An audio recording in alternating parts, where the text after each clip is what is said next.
Hello friends, स्वागत है आपका अडानी एजुकेशन एकेडमी के इस यूट्यूब चैनल पर। तो हमने एनसीईआरटी का जो बायोलॉजी का लेसन नंबर 3 है वो स्टार्ट किया था, ह्यूमन रिप्रोडक्शन।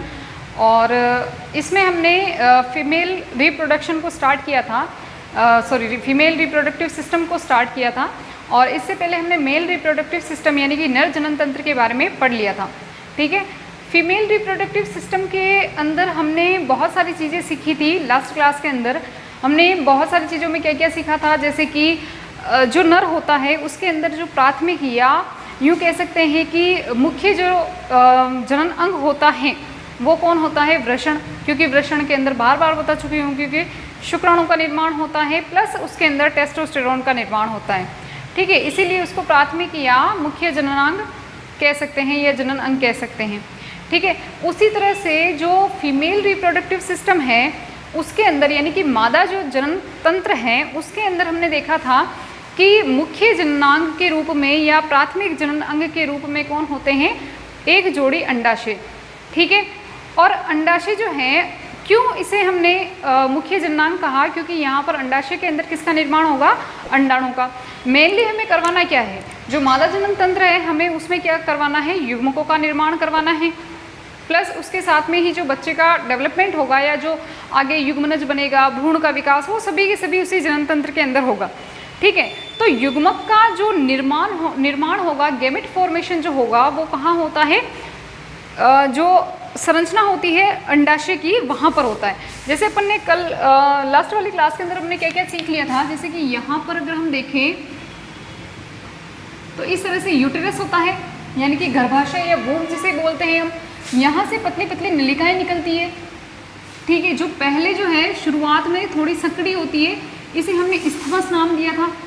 और इस्थमस के बाद में हमने देखा था कि ये आगे जाकर थोड़ी सी चौड़ी हो जाती है, और चौड़े भाग को क्योंकि हम एम्पुला नाम देते हैं ज़्यादातर स्थानों पर, तो यहाँ पर ये एम्पुला बना देगी। एम्पुला के बाद में यहाँ पर ये नीचे की ओर आएगी और इस संरचना को हम इनफंडिबुलम कहेंगे। इनफंडिबुलम के बाद में यहाँ पर ये झालर जैसी संरचनाएं बना देगी जिसे फिम्बरी कहेंगे। बिल्कुल सेम टू सेम इसी तरह से यहाँ पर भी ऐसा ही होगा। यहाँ पर भी ये इनफंडिबुलम और इनफंडिबुलम के बाद में ये झालर जैसी संरचना बना देगी। इसे हम क्या कहेंगे आगे? इसको हम कहेंगे फिम्बरी। ठीक है,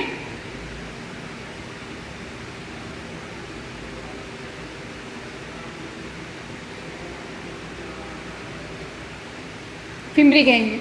अब आगे हमने क्या देखा था? जो गर्भाशय होता है, गर्भाशय के नीचे कुछ यूं ऐसे संरचना मिलती है आपको।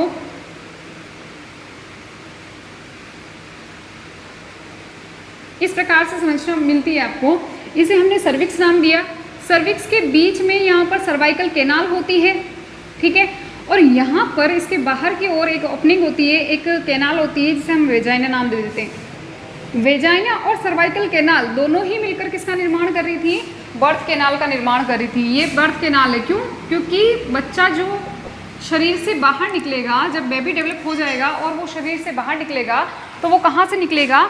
Cervical canal plus vagina. अच्छा, इसके नाम तो आपको याद होने चाहिए, क्योंकि मैं वापस बार बार नहीं लिखूंगी यहाँ पे ना, हमारा टाइम बहुत वेस्ट हो जाएगा। जैसे ये क्या है? ये यूटेरस है, गर्भाशय है, isthmus, ampulla and infundibulum and fimbriae. ठीक है, अब मेन जो स्ट्रक्चर है हमारी, जिसे हम कहते हैं क्या? ये कौन सी संरचना हो गई? अंडाशय की संरचना हो गई। ये अंडाशय, और अंडाशय एक लिगामेंट द्वारा किससे जुड़ा होता है? गर्भाशय की दीवार से जुड़ा होता है, ये ऐसे। ठीक है, ये थोड़ा सा नीचे बन गया है, समझ जाइएगा आप। और ये वाली जो पूरी संरचना है इसे हमने ओविडक्ट कहा था, फैलोपियन ट्यूब या ओविडक्ट कहते हैं।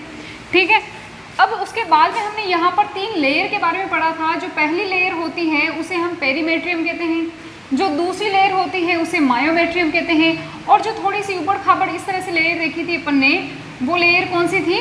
एंडोमेट्रियम की थी। और एंडोमेट्रियम जो है आर्तव चक्र के समय में टूट जाता है और इसकी जो आकृति होती है वो बदलती जाती है। क्लियर है? अब मैंने कहा क्या, यहाँ पर हम बात किसकी कर रहे थे कि जो अंडाशय होता है, अंडाशय जो होता है, ओवेरी जिसे हम कहते हैं, अंडाशय जो कि एक जोड़ी होते हैं, इनके अंदर बनते हैं अंडाणु। इनके अंदर क्या बनते हैं? अंडाणु बनते हैं। और अंडाणु जो होते हैं वो मादा युग्मक होते हैं।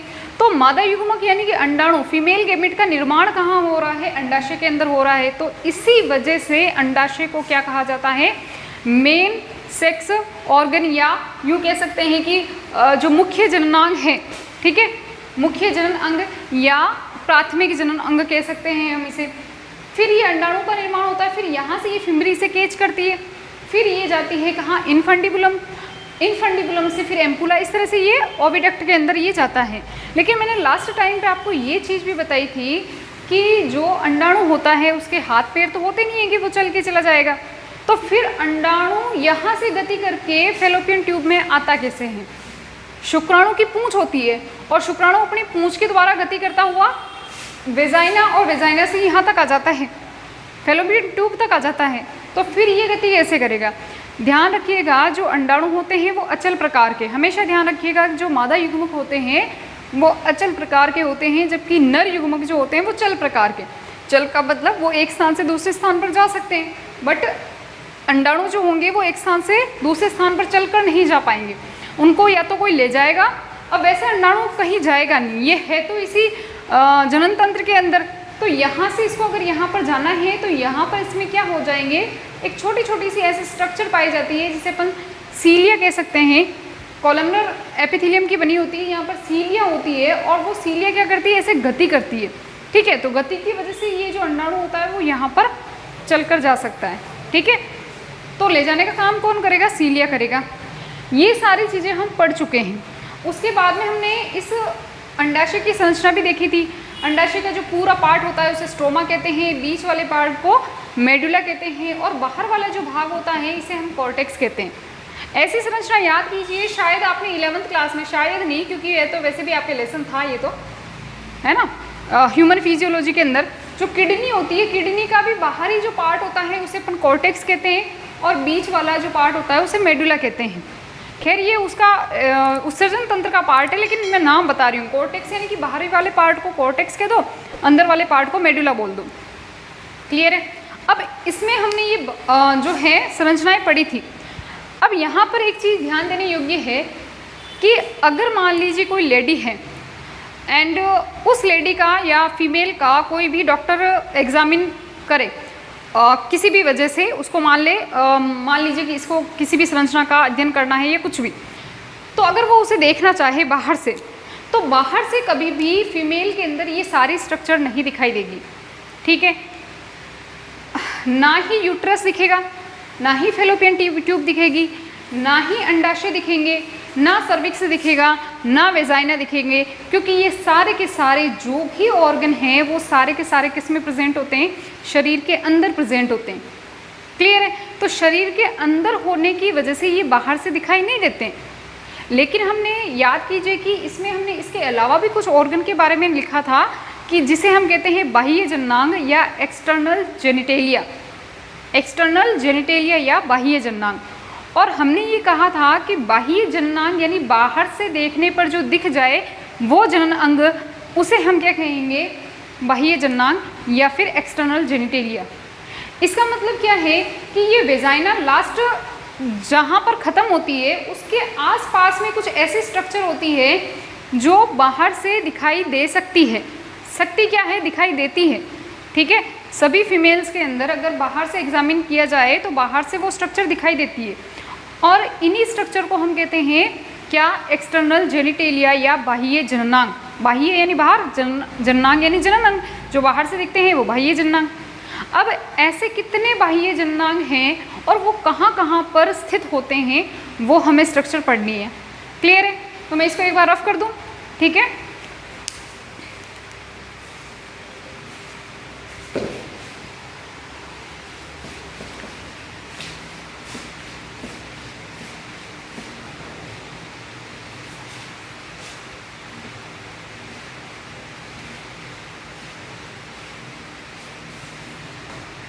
चलिए अब हम देखते हैं कि जैसे मैं एक बार वापस आपको एक डायग्राम बना के समझा देती हूँ।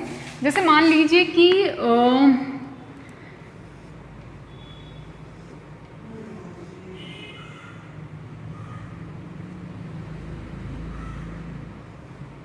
ये कोई लड़की है जिसकी लंबी गर्दन बहुत ज़्यादा बन गई।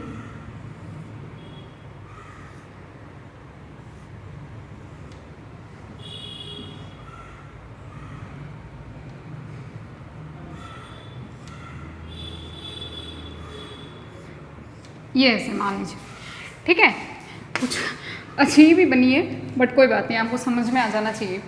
जैसे मान लीजिए कि देखिए ये वाली जो मैंने बार बार बताती रहती हूँ, जैसे मैं, अच्छा पूरा मैंने कैविटी के बारे में नहीं बताया था आपको, तो ये वाली जो पूरी कैविटी होती ना, इसको हम कहते हैं सिलोमिक कैविटी, देह गुहा, ठीक है। ये सिलोमिक कैविटी जो है यहाँ पर डायफ्राम के द्वारा दो भागों में बढ़ जाती है।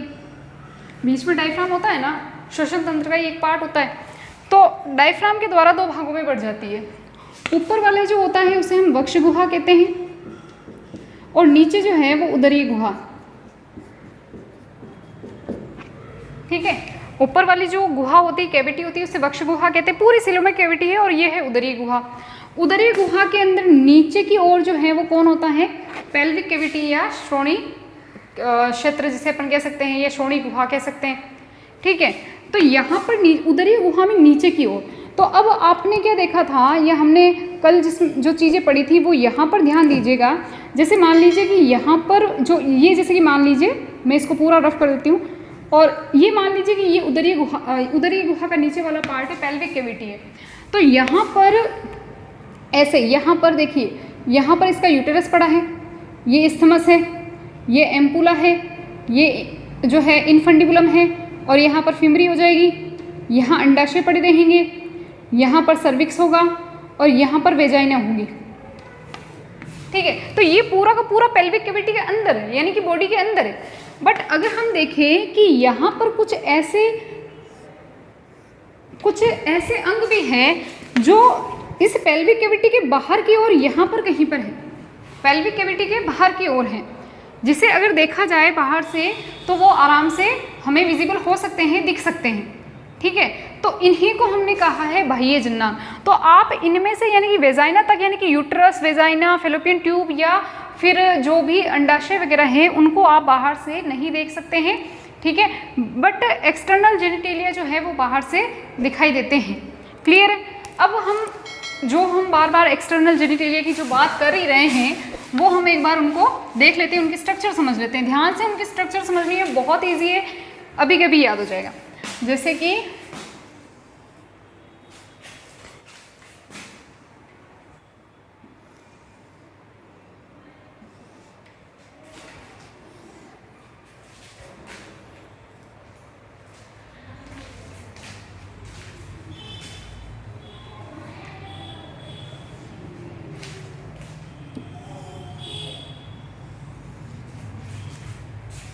अब देखिए, जो एक्सटर्नल जेनिटेलिया का जो सबसे ऊपरी वाला जो पार्ट होता है, सबसे ऊपरी वाला पार्ट, वहाँ पर जो त्वचा होती है, त्वचा के नीचे क्या हो जाता है ना, वसा उत्तक जो है वो जम जाता है।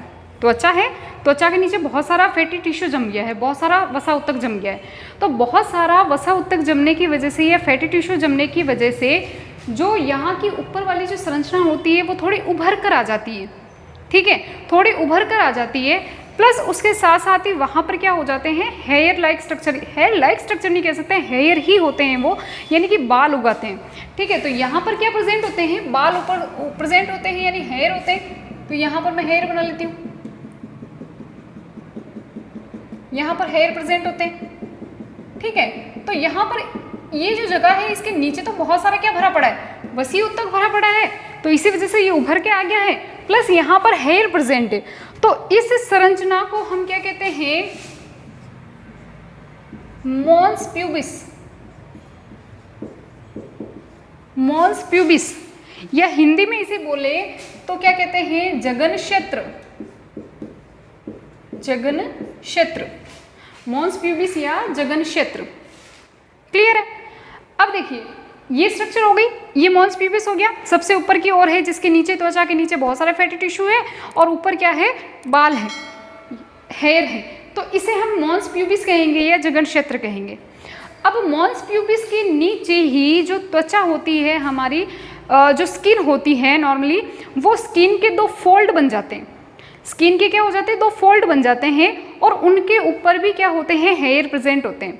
स्किन के ही 2 फोल्ड बन जाते हैं, उनके ऊपर भी हेयर प्रेजेंट होते हैं। तो मैं एक बार बना लेती हूँ।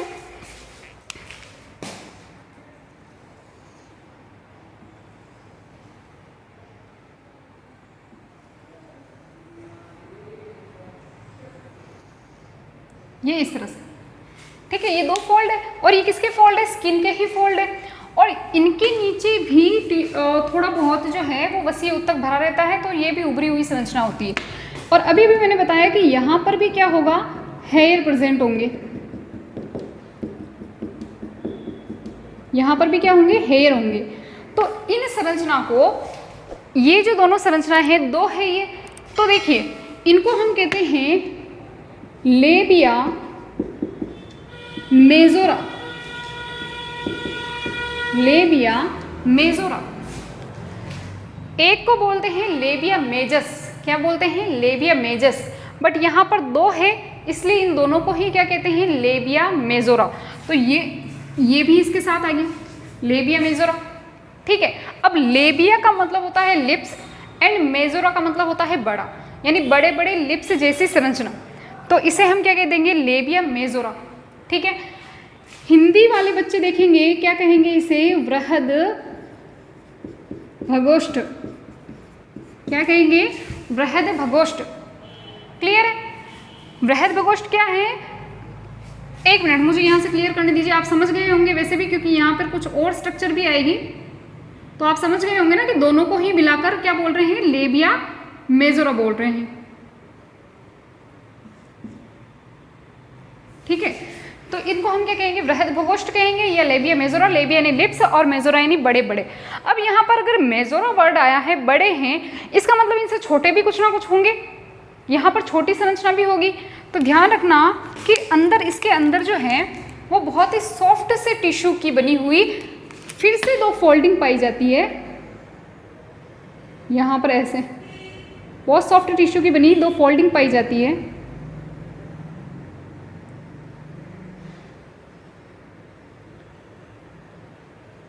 बहुत सॉफ्ट होती है ये फोल्डिंग, एंड इनके ऊपर कोई भी हेयर प्रेजेंट नहीं होता है। क्या नहीं होता है, कोई भी हेयर प्रेजेंट नहीं होता। तो हेयर कहाँ कहाँ है, मोन्स प्यूबिस के ऊपर है एंड लेबिया मेजोरा के ऊपर है। तो ये जो सॉफ्ट टिश्यू की जो फोल्डिंग है, इन सॉफ्ट टिश्यू की फोल्डिंग को क्या कहते हैं, होती कहाँ है, ये लेबिया मेजोरा के अंदर की ओर होती है। तो इन दोनों को हम यहाँ पर क्या नाम दे देंगे, लेबिया माइनोरा, लेबिया माइनोरा। यानी हिंदी में अगर इसे बोले तो क्या कहेंगे, लघु भगोष्ठ, क्या कह देंगे, लघु भगोष्ठ, जिस पर कोई भी हेयर लाइक स्ट्रक्चर या हेयर जो है वो प्रेजेंट नहीं होते हैं, बहुत ही सॉफ्ट टिश्यू की फोल्डिंग होती है। क्लियर है। अब देखिए इसके बाद अपन क्या देखते हैं कि लेबिया जो माइनोरा है, लेबिया माइनोरा, लेबिया माइनोरा का मतलब क्या हो जाएगा, देखिए लेबिया यानी कि लिप्स और माइनोरा यानी कि छोटे छोटे लिप्स, ठीक है। अब यहाँ पर आप देखोगे कि इसके अंदर की ओर है ना, ये जो अंदर की ओर कुछ खाली जगह जो दिख रही है आपको, इसे हम कहते हैं वेस्टिब्यूल। क्या बोल देंगे, वेस्टिब्यूल कह देंगे। वेस्टिब्यूल के अंदर आपको कुछ ओपनिंग्स दिखाई देगी। कैसे, वेस्टिब्यूल में नीचे की ओर, यानी कि जो ये पोस्टीरियर एंड जो है इसका, जो लेबिया माइनोरा है उसका जो पोस्टीरियर एंड है, नीचे की ओर जो एंड है, यहाँ पर आपको एक ओपनिंग दिखाई देती है। इस ओपनिंग को हम कहते हैं योनि द्वार, या फिर इसे हम वेजाइनल ओपनिंग कहेंगे। तो लिख दूं यहाँ पर मैं, क्या कह देंगे, वेजाइनल ओपनिंग या योनि द्वार। जो वेजाइना होती है वो बाहर की ओर एक ओपनिंग के द्वारा खुलती है, इसे हम कहते हैं वेजाइनल ओपनिंग या योनि द्वार कहते हैं। क्लियर है।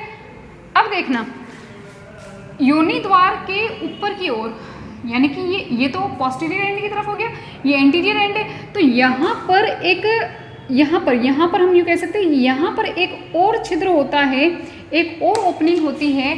ये ओपनिंग होती है यूरिथ्रा की, यानी कि मूत्र द्वार की, या मूत्र द्वार भी इसे कहते हैं। मूत्र मार्ग जो होता है मूत्र मार्ग का जो लास्ट पॉइंट होता है उसे हम मूत्र द्वार कहते हैं, जहाँ से यूरिन को बाहर निकाला जाता है। तो जिस ओपनिंग के द्वारा यूरिन को बाहर निकाला जाता है उसे यूरिथ्रल ओपनिंग कह दे या मूत्र द्वार कह दे। ठीक है, तो ये वाली जो ओपनिंग है इसे हम क्या कहेंगे, मूत्र द्वार या यूरिथ्रल ओपनिंग, यूरिथ्रल ओपनिंग।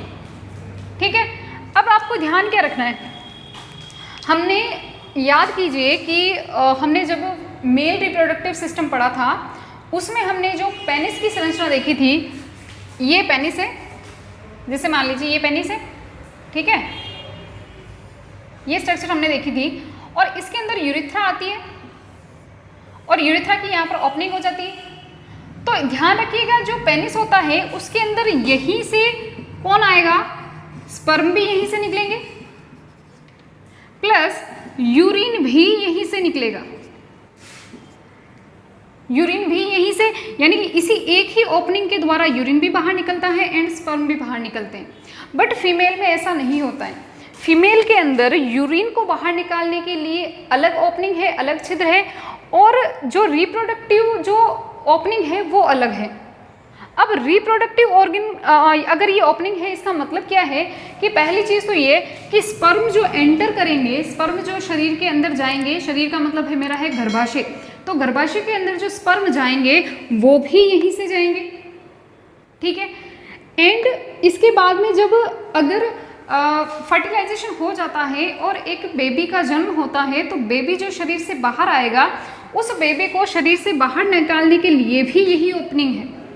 ठीक है, इसके अलावा जब आर्तव चक्र आता है लड़कियों के अंदर, फीमेल के अंदर, तब आर्तव चक्र के अंदर जो ब्लीडिंग होती है, तो ब्लीडिंग के टाइम पे जो ब्लड आएगा वो ब्लड भी यहीं से होकर बाहर निकलेगा। ठीक है, अब ये जो छिद्र है जो कि अपन ने कहा है कि ये यूरिथ्रल ओपनिंग है, इसका सिर्फ एक ही काम है, ये यूरिन को बाहर निकालने का काम करता है। क्लियर है, यानी कि यूरिन के लिए और रिप्रोडक्टिव जो ओपनिंग है दोनों अलग अलग हैं।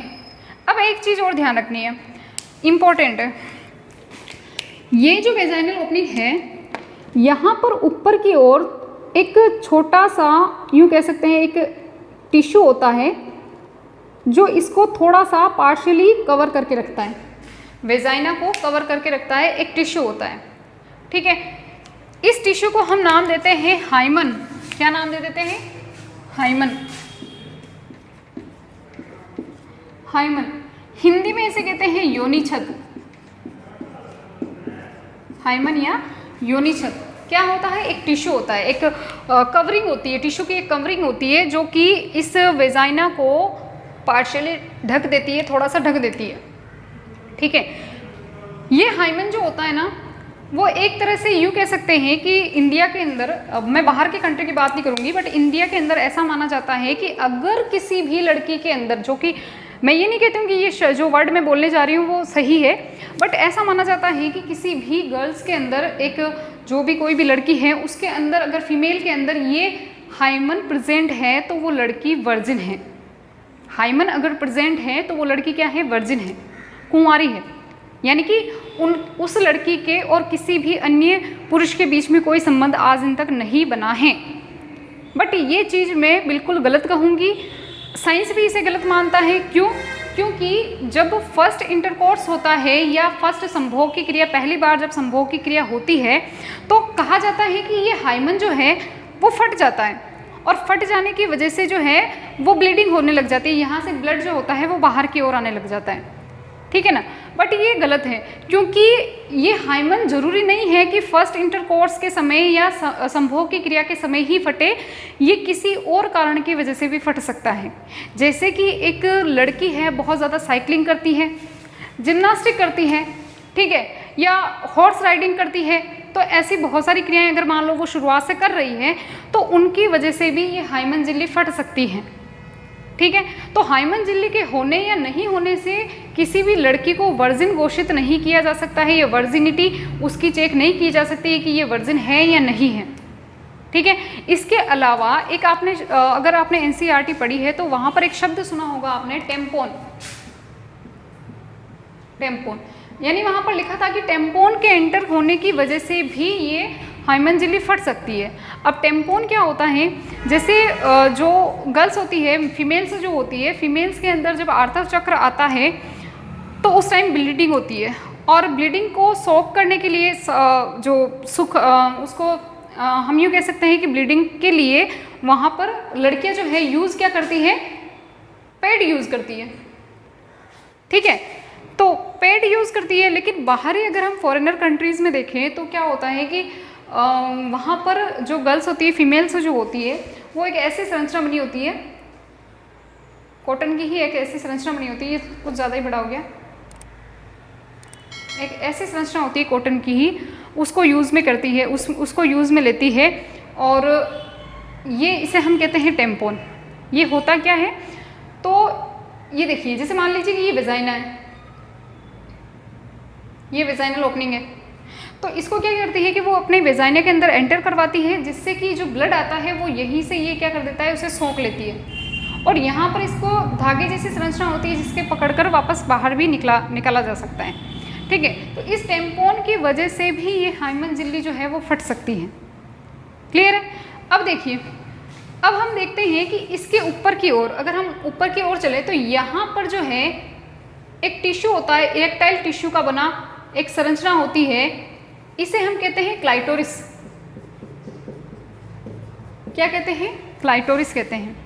इरेक्टाइल टिश्यू की बनी एक संरचना होती है जिसे हम क्या कहते हैं, क्लाइटोरिस कहते हैं। एंड ये क्लाइटोरिस जो है ना, वो भी यहाँ से ऊपर से जो लेबिया माइनोरा है, लेबिया माइनोरा से यहाँ से ढकी होती है, ऊपर से लेबिया माइनोरा से क्या होती है, ढकी होती है। जैसे कि पेनिस के अंदर जो इरेक्टाइल टिश्यू होते हैं ना, बंडल होते हैं ना, इसके अंदर भी ये क्या है, इरेक्टाइल टिश्यू का बना एक संरचना है जिसे हम क्या कह देंगे, क्लाइटोरिस कह देंगे। क्लियर है। अब देखिए, यहाँ पर नीचे की ओर यहाँ पर एक ओपनिंग होती है। ठीक है, इस ओपनिंग को हम क्या कह देते हैं, एनस कह देते हैं। क्या कह देंगे, एनस या गुदा कह देंगे, एनस या गुदा कह देंगे। बट आपको पता है कि एनस जो है वो किसका पार्ट नहीं है, रिप्रोडक्टिव सिस्टम का पार्ट नहीं है, वो किसका पार्ट है, डाइजेस्टिव सिस्टम का पार्ट है। बिकॉज एनस क्या काम करता है, जब अपचित भोजन जो होता है जिसका पाचन नहीं हो जाता है, अनडाइजेस्टेड फूड जो होता है, उसको शरीर से अगर बाहर निकालना है तो उसके लिए जो छिद्र होता है उसे हम क्या कहते हैं, एनस या गुदा कहते हैं। बट ये इसके नीचे प्रेजेंट होता है, इसलिए मैंने यहाँ पर इसको बताया है। क्लियर है। ये संरचना आपको बिल्कुल क्लियर हो जानी चाहिए। इसमें क्या क्या संरचनाएं हैं, बहुत इजी से है, कुछ ऐसा खास बहुत बड़ा भयानक नाम नहीं है, तो आपको याद हो जाना चाहिए। मेरे साथ एक बार रिवाइज करना है आपको, क्या क्या होता है इसके अंदर। देखिए, सबसे ऊपर की ओर जो यहाँ पर संरचना होती है, स्ट्रक्चर होती है, त्वचा के नीचे बहुत सारा वसीय ऊतक जमा होने की वजह से ये थोड़ी उभर कर आ जाती है। प्लस यहाँ पर बहुत सारे क्या होते हैं, हेयर प्रेजेंट होते हैं। इस स्ट्रक्चर को हम क्या कह देंगे, मॉल्स प्यूबिस या जघन क्षेत्र कह देंगे। ठीक है, मॉल्स प्यूबिस के नीचे की ओर त्वचा की ही बनी दो फोल्डिंग होती है, जिसके ऊपर भी क्या प्रेजेंट होते हैं, हेयर प्रेजेंट होते हैं। और इसी स्ट्रक्चर को हम नाम क्या देते हैं, लेबिया मेजोरा या बृहद भगोष्ठ। लेबिया यानी लिप्स एंड मेजोरा यानी कि बड़ा। इन फोल्डिंग्स के अंदर की ओर यहाँ पर जो बहुत ही सॉफ्ट टिश्यू होते हैं उनकी फोल्डिंग होती है, बट वहाँ पर अच्छा बृहद भगोष्ठ पर तो क्या है, हेयर प्रेजेंट है, बट ये जो अंदर की ओर जो फोल्डिंग है जो रेड कलर में मैंने बना रखी है, इनको हम कहेंगे लेबिया माइनोरा, और इनके ऊपर कोई भी हेयर प्रेजेंट नहीं होंगे। क्लियर है। फिर हमने देखा था कि इसकी जो अंदर वाली जो संरचना, अंदर वाली जो खाली जगह आपको दिखाई दे रही है, इस दोनों फोल्डिंग के अंदर वाली जो जगह दिखाई दे रही है, इसे हम कहते हैं क्या, वेस्टिब्यूल। एंड वेस्टिब्यूल के अंदर यहाँ पर कुछ ओपनिंग्स होती है। सबसे नीचे की ओर जो है वो वेजाइनल ओपनिंग होती है, एंड इसके ऊपर जो है यूरिथ्रा की ओपनिंग होती है, यानी जिसे मूत्र द्वार कहते हैं।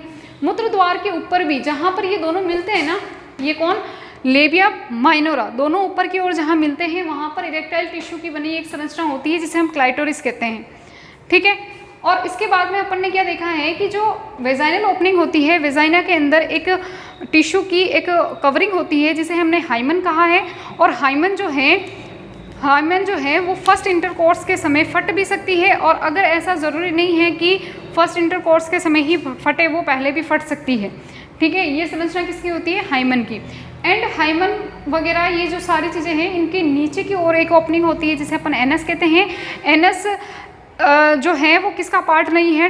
इसका रिप्रोडक्टिव सिस्टम का पार्ट नहीं है, ये डाइजेस्टिव सिस्टम का पार्ट है। एंड यहाँ से जो है अनडाइजेस्टेड फूड जो है वो शरीर से बाहर निकाला जाता है। क्लियर है? इसमें अगर वो कोई भी समस्या, दिक्कत, परेशानी हो, कमेंट करें, कमेंट में मैं आंसर करूँगी इसका। ठीक है, और यहाँ पर आप इसका पहले स्क्रीनशॉट लीजिए, फिर उसके बाद में अपन पढ़ते हैं क्या? मेमोरी ग्लैंड के बारे में। चलिए,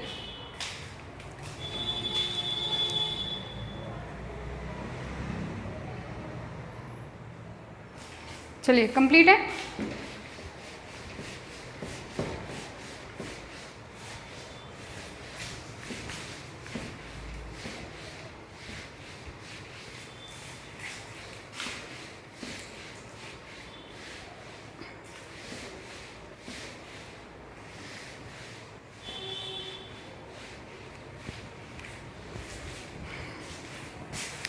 अब हम पढ़ते हैं मेमोरी ग्लैंड के बारे में।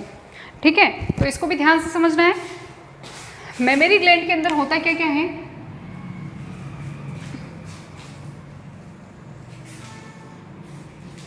ये जैसे ब्रेस्ट की अगर हम संरचना देखें तो इनमें ग्लैंड्स के बारे में पढ़ेंगे अब।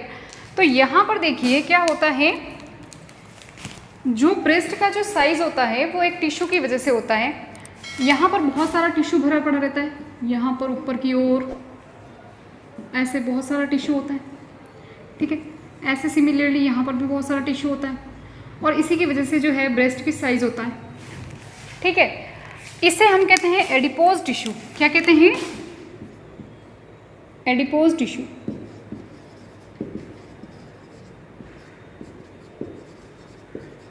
एडिपोज उत्तक भी आप कह सकते हैं, हिंदी में क्या कह देंगे? एडिपोज उत्तक।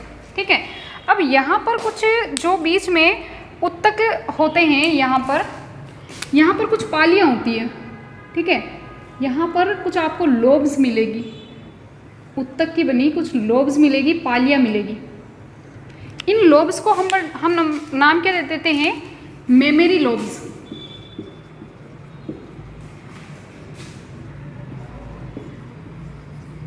यानी कि दुग्ध पालियाँ कह सकते हैं आप इसे। संख्या कितनी होती है? तो याद रखनी है, एक ब्रेस्ट में संख्या कितनी होती है? 15 से 20 संख्या होती है। ठीक है, मेमोरी लोब्स या दुग्ध पालियाँ कह सकते हो आप इसे, और इसकी संख्या कितनी होती है? 15 से 20 एक ब्रेस्ट के अंदर। मैंने यहाँ पे सिर्फ अभी 3 ही बनाई है। ठीक है, अब होता क्या है, इनका काम क्या है? जो मेमोरी ग्लैंड्स है उनका काम क्या है?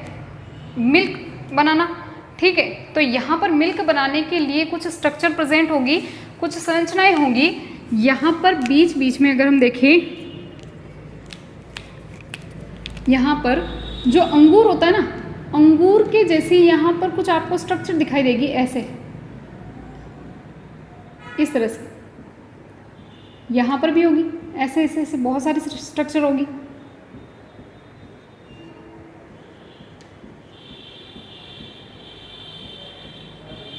ऐसे बहुत सारी स्ट्रक्चर होगी। इनको हम कहते हैं एल्वियोलाई। क्या कहते हैं इनको? एल्वियोलाई।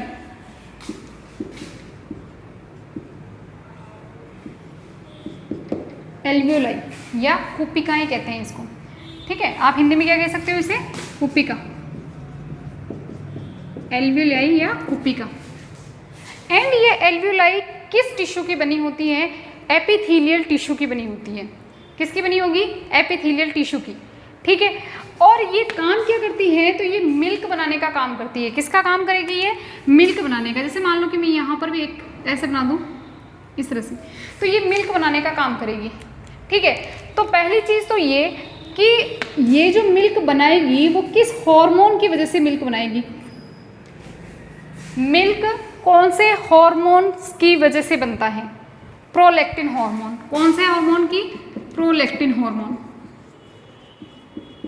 प्रोलैक्टिन हार्मोन आता है, एंड प्रोलैक्टिन हार्मोन जो है वो यहाँ पर मिल्क बनवाता है। जब ये जो संरचना है ये मिल्क बना देगी, तो इस मिल्क को स्टोर कहाँ पर किया जाएगा? इनके बीच में जो खाली स्पेस है, ये जो आपको एल्वियोलाई दिख रही है, इसके बीच में जो ये खाली स्पेस है, यहाँ पर मिल्क स्टोर किया जाएगा। इस जगह को क्या कहते हैं? इसे हम कह देंगे ल्यूमेन। क्या कह देंगे, ल्यूमेन ऑफ एल्वियोलाई।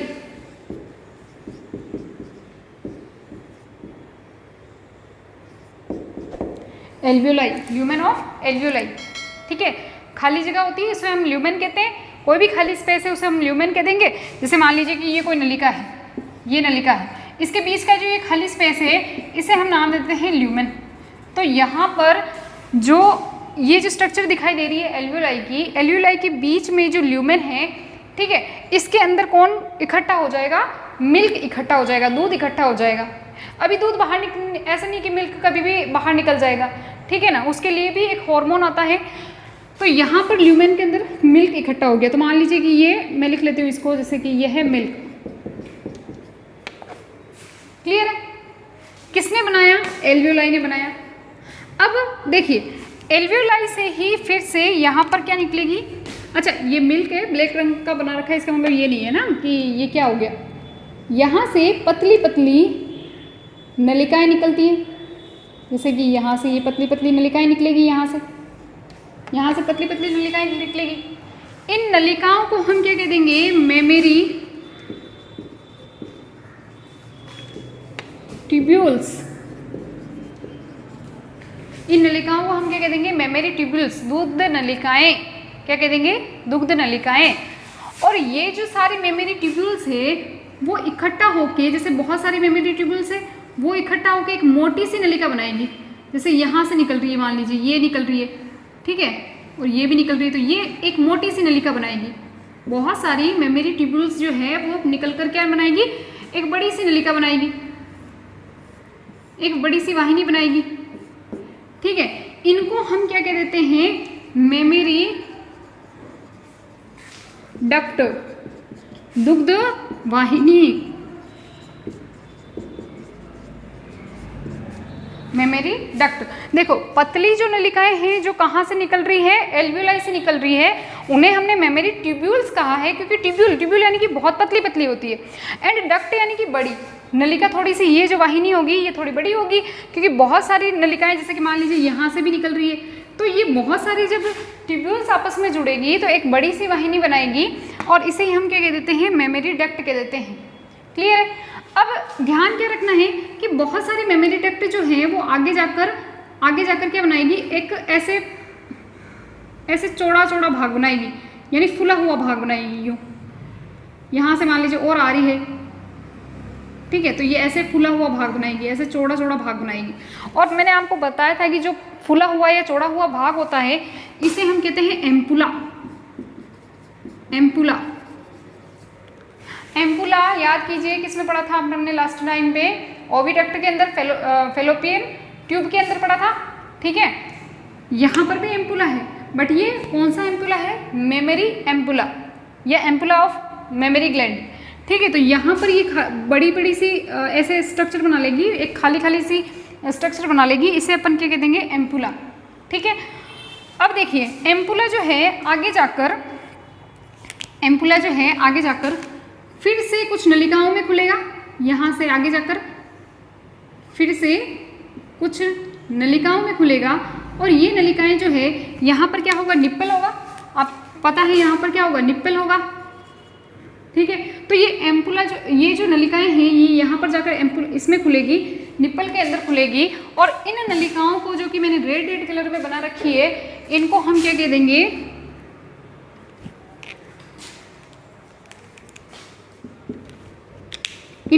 देंगे, लैक्टिफेरस डक्ट।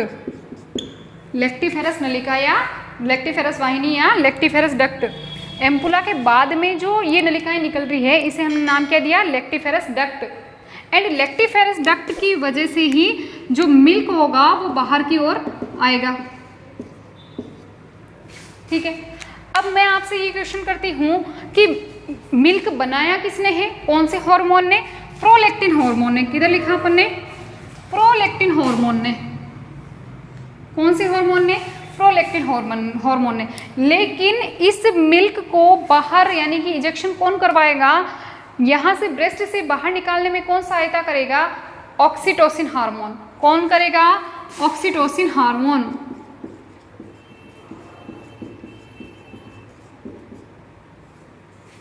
ऑक्सीटोसिन हार्मोन, जिसे हम क्या कहते हैं, और नाम क्या है इसका, लव हार्मोन भी कहते हैं। क्या कहते हैं, लव हार्मोन भी कहते हैं। जब बच्चा रोता है, ठीक है, देखो पहले से ही यहाँ पर तो क्या है कि एनी टाइम जो है मिल्क बनता रहेगा, प्रोलैक्टिन हार्मोन आएगा और मिल्क बनता रहेगा, बट वो मिल्क स्टोर कहाँ हो जाएगा, एल्वियोलाई की ल्यूमेन के अंदर स्टोर हो जाएगा।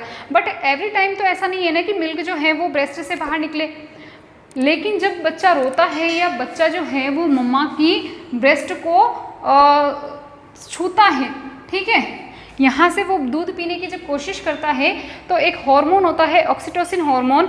ऑक्सीटोसिन हार्मोन आता है कहाँ पर, एल्वियोलाई के अंदर, एंड एल्वियोलाई को क्या करता है, प्रेस करता है, और प्रेस करने की वजह से जो यहाँ पर जो इकट्ठा ल्यूमेन के अंदर जो इकट्ठा हुआ दुग्ध है या मिल्क जो है, वो मिल्क सबसे पहले कौन सी नलिका के अंदर या कौन सी ट्यूब्यूल के अंदर आएगा, जिसे हम कहेंगे मेमोरी ट्यूब्यूल कहेंगे। मेमोरी ट्यूब्यूल जो है आगे जाकर बड़ी बड़ी नलिकाएं बनाती है, जिसे हम क्या कहते हैं, मेमोरी डक्ट कहते हैं।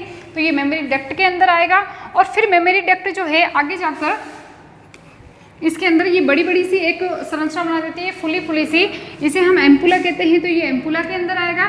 फिर ये एम्पुला के बाद में बहुत सारे एम्पुला जुड़कर आपस में फिर से नलिकाएं बनाते हैं, जिसे हम लेक्टिफेरस डक्ट कहते हैं। तो ये फिर बाद में कहाँ आ जाएगा, लेक्टिफेरस डक्ट के अंदर आ जाएगा।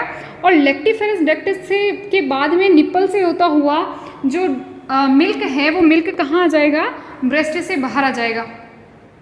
क्लियर है यहाँ तक। तो ये पूरी जो स्ट्रक्चर है वो एक तरह से किसकी स्ट्रक्चर है, मेमोरी ग्लैंड की स्ट्रक्चर है। इसमें किसी को समस्या, दिक्कत, परेशानी हो तो आप कमेंट करें, बार बार बोलती हूँ कमेंट करें आप, लेकिन जो लाइव चैट है उसमें भी कर सकते हैं, और बाद में आप जो कमेंट बॉक्स है उसके अंदर भी आप कमेंट कर सकते हैं, ठीक है। समझ में आ गया, क्लियर है आपको यहाँ तक। एक बार वापस समझ लेते हैं, जो ब्रेस्ट की जो साइज़ होती है वो किसकी वजह से होती है, एडिपोज टिश्यू की वजह से। बहुत सारे एडिपोज टिश्यू जमा होता है, उसके अंदर जो है यहाँ पर बहुत सारे लोब्यूल्स होते हैं। इन लोब्यूल्स को हमने नाम क्या दिया है, मेमोरी लोब्स, ठीक है। और मेमोरी लोब्स जो है वो कितनी होती है एक ब्रेस्ट के अंदर, 15 से 20 संख्या याद रखनी है, 15 से 20, ठीक है। इन मेमोरी लोब्स के अंदर यहाँ पर अंगूर जैसी कुछ स्ट्रक्चर दिखाई देगी आपको, जो एपिथेलियल टिश्यू की बनी होती है। ये भी ध्यान रखना है, बिकॉज एपिथेलियल टिश्यू ही किसी भी पदार्थ को स्रावित कर सकता है, ना कनेक्टिव टिश्यू करेगा, ना ही कोई और टिश्यू करेगा, न्यूरॉन टिश्यू वगैरह कुछ भी नहीं करेगा, न्यूरल टिश्यू वगैरह। बट एपिथेलियल टिश्यू जो है वो क्या करेगा, एक्सक्रीशन में हेल्प करता है या एक्सक्रीशन करवाता है। तो यहाँ पर ये मिल्क जो बनाएगी ना, तो ये जो स्ट्रक्चर दिख रही है आपको रेड कलर की, जिसे हमने एल्वियोलाई कहा है, वो एल्वियोलाई किसकी बनी हुई है, एपिथेलियल टिश्यू की।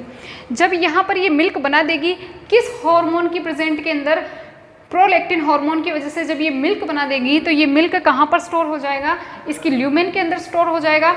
और ल्यूमेन क्या है, तो ये जो एल्वियोलाई है इसके बीच का जो गैप है या बीच का जो स्थान है उसे हम ल्यूमेन कह देते हैं। यहाँ पर ये इकट्ठा हो जाएगा, बट ये कब बाहर निकलेगा, जब ऑक्सीटोसिन हार्मोन आएगा। एंड ऑक्सीटोसिन हार्मोन क्या करेगा, इसको प्रेस करने का काम करेगा एल्वियोलाई को, तब ये जो मिल्क है वो बाहर निकलेगा, ठीक है। अब ये बाहर निकलने का रास्ता कौन सा है, यहाँ से पतली पतली सी नलिकाएं निकलती है, जिसे हमने क्या कहा, मेमोरी ट्यूब्यूल कहा, या फिर इसको दुग्ध नलिकाएं भी कह सकते हैं। ये मेमोरी ट्यूब्यूल है, आगे जाकर जुड़कर बड़ी बड़ी सी वाहिनियाँ बना देती है, जिसे हमने दुग्ध वाहिनी या मेमोरी डक्ट कहा है। मेमोरी डक्ट जो है वापस एक फुली हुई संरचना बना देती है ऐसे, इसको हमने एम्पुला कहा है, कोई भी फुला हुआ भाग एम्पुला और कोई भी सकरा भाग इस्तमस कहलाता है, ठीक है। फिर ये आगे जाकर जो मैंने रेड कलर की जो संरचनाएं बनाई है, नलिकाएं बनाई हैं, ये एम्पुला उसमें खुल जाता है। इन नलिकाओं को हम कहते हैं लेक्टिफेरस डक्ट या लेक्टिफेरस नलिका भी कह सकते हो आप, वाहिनी भी कह सकते हैं। और यहाँ से होता हुआ, निप्पल से होता हुआ ये फिर जो है ये बाहर की ओर दूध जो है वो आ जाता है। क्लियर है यहाँ तक। आप एक बार इसका स्क्रीनशॉट लीजिए।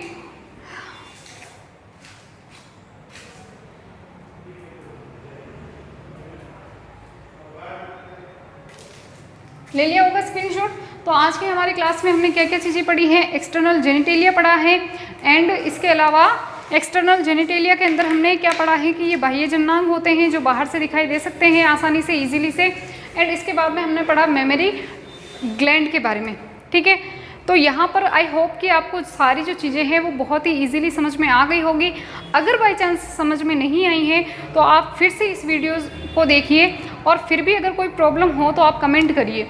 एंड अगर आप कमेंट नहीं कर सकते हैं तो आपको जो स्क्रीन के ऊपर जो आपको नंबर दिखाई दे रहे होंगे उन नंबर पे आप मैसेज कर सकते हैं, लेकिन प्लीज़ कोई भी फालतू के मैसेज ना करें, क्योंकि बहुत सारे मैसेज तो ऐसे होते हैं जो समझ में ही नहीं आते कि बच्चा कहना क्या चाह रहा है। ठीक है, तो आप उसमें मैसेज कर सकते हैं, कमेंट कर सकते हैं, फालतू के कमेंट कोई नहीं करेगा। ठीक है, आप अपनी पढ़ाई पे ध्यान दें, कंटिन्यू आपकी क्लासें आ रही हैं, हम कोशिश कर रहे हैं कि जैसे जैसे टाइम मिल रहा है हम क्लासें ले रहे हैं। केमिस्ट्री की आपकी क्लास चली रही है, रेगुलर रोज़ क्लास आ ही रही है। ठीक है, बायोलॉजी की भी मैं कोशिश करती हूँ कि 1-2 दिन के अंदर 1-2 दिन में आपकी क्लास आ ही जाए। ठीक है, और कोशिश करूँगी कि जल्दी से जल्दी आपकी क्लासें हो जाए ताकि आपके सारा जो कोर्स है वो आपका कंप्लीट हो सके। तो आप जुड़े रहिए चैनल से और ज़्यादा से ज़्यादा शेयर कीजिए इन क्लासों को, ज़्यादा से ज़्यादा सब्सक्राइब कीजिए, लाइक कीजिए, ताकि हमें भी लगे कि हाँ बच्चों को इंटरेस्ट आ रहा है पढ़ाई के अंदर। हमारी वजह से अगर बच्चों को कोई फ़ायदा हो रहा है तो हम ज़रूर उसका फ़ायदा हम देंगे बच्चों को, चाहे कैसे भी करके टाइम निकाल कर हम क्लासें लेंगे, बट लेंगे। ठीक है, तो आपका जब पॉजिटिव रिएक्शन आता है ना तो बहुत ही अच्छा लगता है कि बच्चों को क्लासें पसंद आ रही है। ठीक है, तो जुड़े रहिए क्लासों के साथ में और ज़्यादा से ज़्यादा अपने दोस्तों को भी ये क्लासेस शेयर कीजिए ताकि उनका भी कोई फ़ायदा हो सके। घर पे बैठे रहने से अच्छा है कि हम घर पे बैठकर कुछ पढ़ाई कर ली जाए। ठीक है, आज की क्लास यहीं तक। Thank you so much.